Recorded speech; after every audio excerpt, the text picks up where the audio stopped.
আমাদেরকে সুন্নি বললে আমরা খুশি না খুশি? আর জোরে বলেন খুশি। বলছিলাম আল্লাহ দুইটা সম্মেলন করেছিলেন।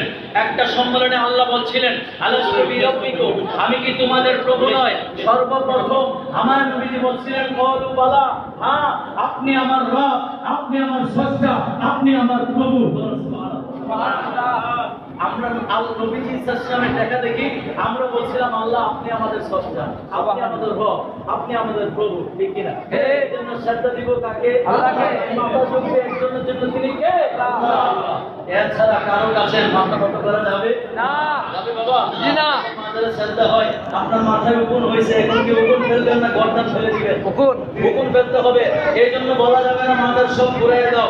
আর মাজার ভাঙ্গার যে হাদিসটা আমার দেশের ভাইরা আলেম ভাইরা বলে, আমি অনুরোধ করছি ভাই, এই হাদিসটা মুসলমানের কবর মাজার ভাঙ্গার কথা বলে নাই। এই হাদিসটা ইহুদি নাসারাদের জন্য। কারণ আমার নবীজি বলছে আলী, এই যারা উঁচু কবর করেছে এদের কবরগুলো মাটির সাথে মিশিয়ে দাও। তখন তো মুসলমানের কোনো উঁচু কবরই ছিল না।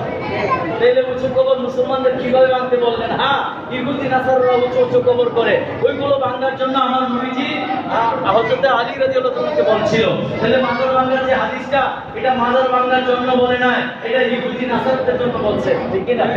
মাজার হবে জিয়ারত, কি হবে? জিয়ারত। জিয়ারত। আমার নবী কি বাবা আব্দুল্লাহ মা আমেনা রাদিয়াল্লাহু তাআলার কবর জিয়ারত করে নাই? করছে। জান্নাতুল বাকি কবর জিয়ারত করে নাই? করছে। এইলে কবর জিয়ারত, মাজার জিয়ারত সুন্নাত। সুন্নতে নবী, আমার নবীর সুন্নাত, ঠিক না? যারা জিয়ারত করে, যারা এই জিয়ারতকে যারা পূজার সাথে তুলনা করে, আমি মনে করব ভাই আপনাদের জানার অভাব, আপনারা আরো স্টাডি করেন, জানুন, আর ওই সমস্ত ভাইদেরকে আল্লাহ হেদায়েত দান করুন। বাবা আপনি যদি আপনার সম্পত্তিগুলো খোলেন, জায়গার সম্পত্তিগুলো দলিলগুলো খোলেন, এখানে দেখতে পারবেন পিছনে আপনি ব্যাকগ্রাউন্ড খোলেন, আপনার দাদা পূর্বপুরুষের নাম ছিল শ্রীকৃষ্ণ দাস। এই শ্রী শব্দ কাইকা যারা মোহাম্মদ শব্দ সংযুক্ত করেছে, এরা শাহজালাল, শাহপুরান, শাহ আমানত।